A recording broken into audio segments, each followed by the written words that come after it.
The Olympics opening ceremony in Pyeongchang, grandstanding NFL players again, and a new Hollywood movie that I actually think you should pay money to go see. I'll give my astute opinions on all of that today on the Rebel Buzz. The opening ceremony of the 2018 Pyeongchang Winter Olympics happened in the wee hours of this morning, like 3 a.m. my time. Four-time Olympian Aaron Hamlin carried the American flag in the ceremony, but of course, not without controversy and a swipe from a fellow Olympian playing the race card. You guys stop me if you've heard this before. As I said, Erin Hamlin is a four-time Olympian. She's also the first American luge athlete to win a medal in any Winter Olympics. She won the singles bronze medal in the 2014 Sochi Olympics and competed with the U.S. Olympic teams in Torino, Italy, and in Vancouver, BC, Canada. In 2009, she was also the first U.S. woman to win a World Luge Championship. So what could possibly be the controversy? Why could anyone have an issue with this? Well, fellow Olympian Shani Davis thinks that coins are racist and that's why Hamlin won the privilege.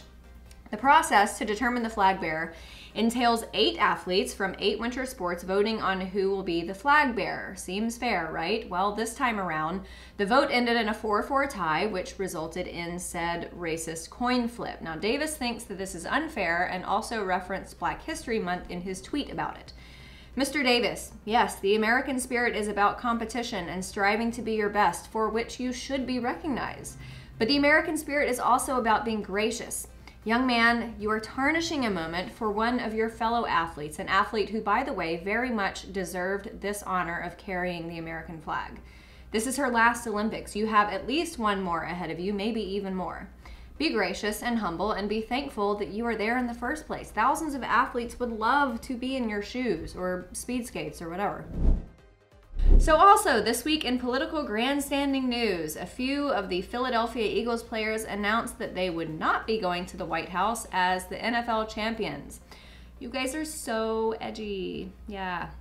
As you know, the Philadelphia Eagles made history this past Sunday and beat the New England Patriots in the Super Bowl 41-33. Now, 4 of the Philadelphia players, Malcolm Jenkins, Torrey Smith, Chris Long, and LeGarrette Blount, who are faithful supporters of the Black Lives Matter movement, have announced that they will be spitting in the face of tradition and decorum and will be declining an invitation from the President of the United States to come to the White House. I'm sorry, but if these guys really wanted to enact change, they would use this as a prime opportunity to speak with the president and the vice president and his cabinet to talk about real solutions. Great idea, right? Now you're just using this opportunity to get more press, but in the process being exposed as petulant, entitled little brats. So now for a little Hollywood news, some good Hollywood news for a change. Clint Eastwood has a new film out that premiered last night called The 1517 to Paris, and has there ever been a more brilliant idea for a movie? If there is, I don't know it. The movie honoring heroes with the real-life heroes cast as themselves. So instead of paying professional Hollywood actors who probably, let's face it, they don't need any more fame and they don't need any more money, you have the real-life guys getting the paycheck and the acclaim. I absolutely love this. This is just the best idea ever. So you guys know that I'm not really a big movie person, even though I live here in Hollywood. I'm especially not a movie in the theater kind of person, because here in Los Angeles you can pay anywhere from $15 to $35 to see a movie in the theater, which I think is just absolutely disgusting. But I would definitely make an exception for this one, and I encourage you to do the same. So known conservative Clint Eastwood directed the film about those 3 heroic guys who thwarted a terrorist attack on a train in France in 2015 when they were on a backpacking trip through Europe.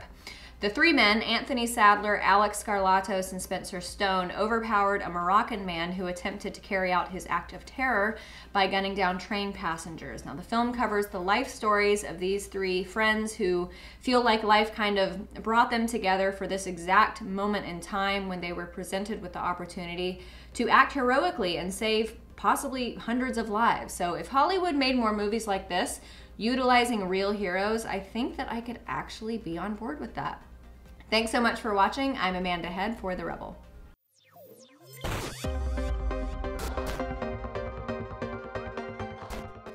If you enjoyed my commentary and want to hear more from us over here at The Rebel, subscribe to our premium content at www.therebel.media/shows, and make sure you're following us on Facebook and Twitter for all the latest news. Thanks so much for watching. I'm Amanda Head for The Rebel.